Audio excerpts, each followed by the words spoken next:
Sur son CV, dans les hobbies, il y a chiner. Et ça, moi, ça m'interpelle, donc je l'amène sur ce sujet. Et là, d'un coup, on voit son visage s'éclairer presque. Ouais. D'un coup, elle nous parle de sa passion de chiner, de son rapport à la seconde main, au recyclage et tout. Et là, je vois Laura en face de moi qui me regarde avec des grands yeux en me disant « mais ça m'intéresse, bien sûr que c'est ça qu'on veut en déchetterie, d'avoir des gens qui ont cette appétence pour le recyclage, pour la seconde main, quoi. »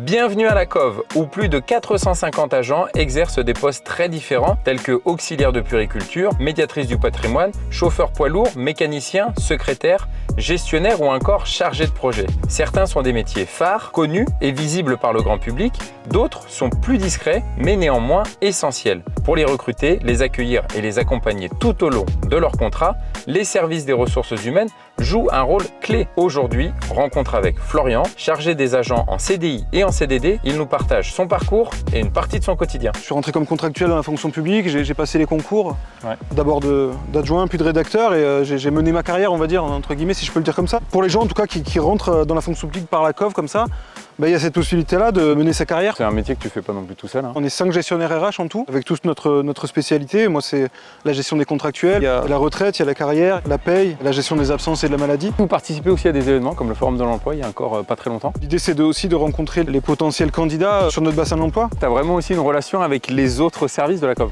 Ouais, exactement. Moi, je suis amené à travailler avec à peu près tous les services de la Cove. En fait, tous, par principe, évidemment. Il y a certains services avec lesquels je travaille plus, notamment la gestion des déchets et la petite enfance. On est là aussi pour être un humain face à un humain, quoi, pour apporter conseil, pour qu'ils aient quelqu'un en face d'eux quand ils ont une problématique RH. Je suis sur une fonction support, comme on dit, donc je ne suis pas directement au contact des usagers. Par contre, je suis motivé par l'idée de remplir ma mission pour que les services puissent fonctionner, parce que si mon recrutement ne va pas au bout, ça peut impacter les services, quoi. Le service, par exemple, des écoles qui m'appelle parce qu'il faut un agent de cantine pour la semaine prochaine. Moi, je suis investi comme d'une mission de me dire, les enfants, il faut qu'ils mangent, il faut qu'il y ait quelqu'un la semaine prochaine. Tu vois ce que je veux dire? Ça, c'est important, quoi. Je profite de notre rencontre pour demander à Florian quelques conseils pour mettre toutes les chances de son côté lors d'un entretien d'embauche à la Cove.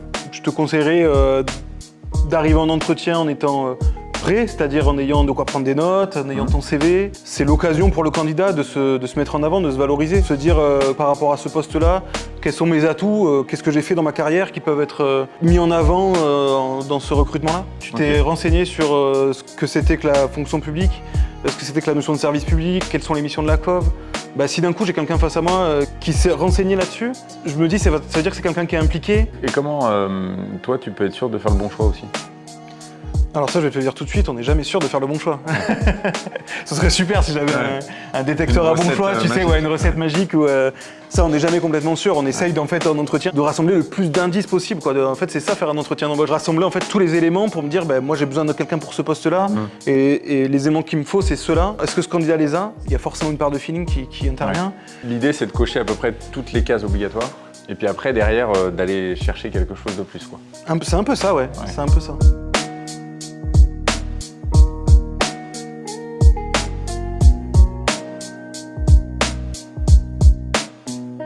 Merci à toi, Florian, pour cette très belle journée. Merci, Alex. Voilà, moi, j'ai découvert quelqu'un de très engagé, de très animé. Merci. Merci pour tes conseils aussi. J'espère que ça va te servir pour la suite. On sait jamais. Hein. À bientôt. À bientôt.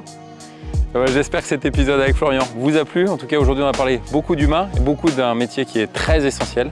Si vous voulez retrouver des épisodes comme celui-ci, rendez-vous sur lacove.fr et sur les réseaux sociaux.